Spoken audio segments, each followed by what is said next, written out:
आदरणीय मेरे प्रिय दोस्तों और भक्तों, अपने पिछले वृत्तांत में श्री भक्तमाल के अंतर्गत मैंने आपको मत्स्य अवतार के बारे में बताया था। दोस्तों, आज उसी क्रम में एक सूक्ष्म वृत्तांत लेकर हाजिर हुआ हूं, जो कि आपको द्वितीय अवतार यानी कि श्री वराह अवतार की कथा के बारे में वर्णन कराएगा। तो दोस्तों, आपसे विनती है कि इस श्री वराह अवतार की कथा को अंत तक जरूर सुने।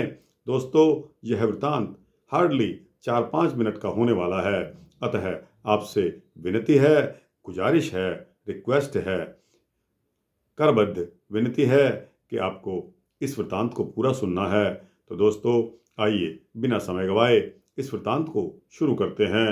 दोस्तों, ब्रह्मा जी से जब सृष्टि का यह क्रम प्रारंभ हुआ तो प्रारंभ करने की आज्ञा पाए हुए स्वयंभू मनु ने पृथ्वी को प्रलय के एकार्णव में डूबी हुई देखकर उनसे प्रार्थना की कि हे ब्रह्मा जी, आप मेरे और मेरी प्रजा के रहने के लिए पृथ्वी के उद्धार का कोई प्रयत्न करें, जिससे कि मैं आपकी आज्ञा का पालन कर सकूं।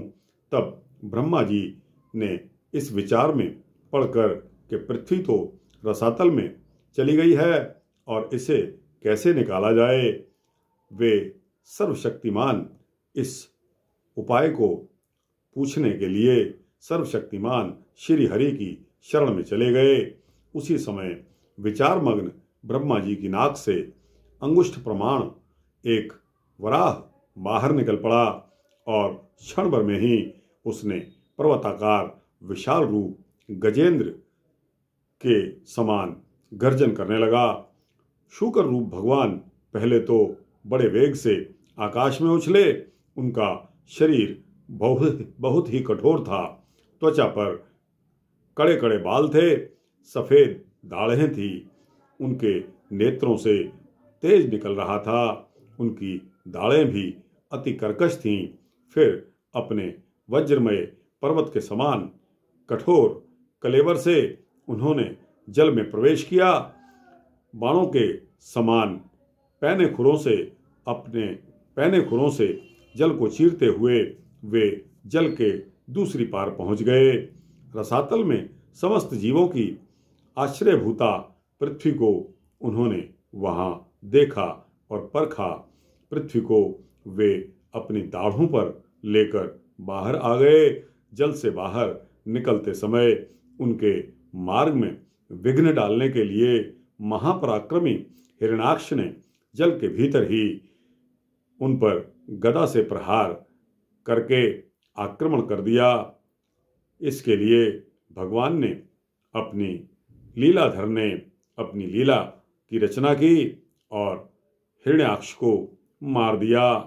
दोस्तों, हिरण्याक्ष को मारने के पश्चात श्वेत दाढ़ों पर पृथ्वी को धारण किया।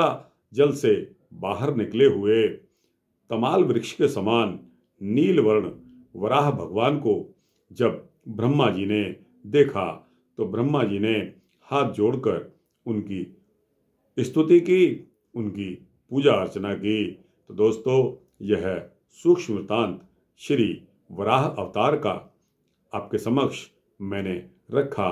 दोस्तों, यह वृत्तांत आपको कैसा लगा?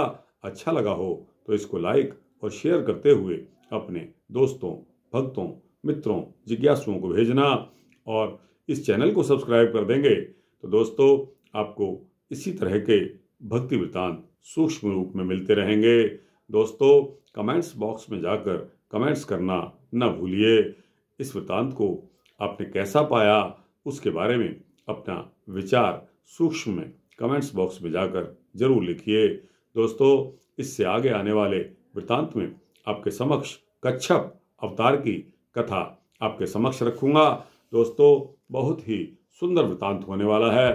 तो दोस्तों, अगले वृत्तांत जब तक आता है तब तक के लिए जय श्री राम, जय श्री सीता रामचंद्र भगवान की जय।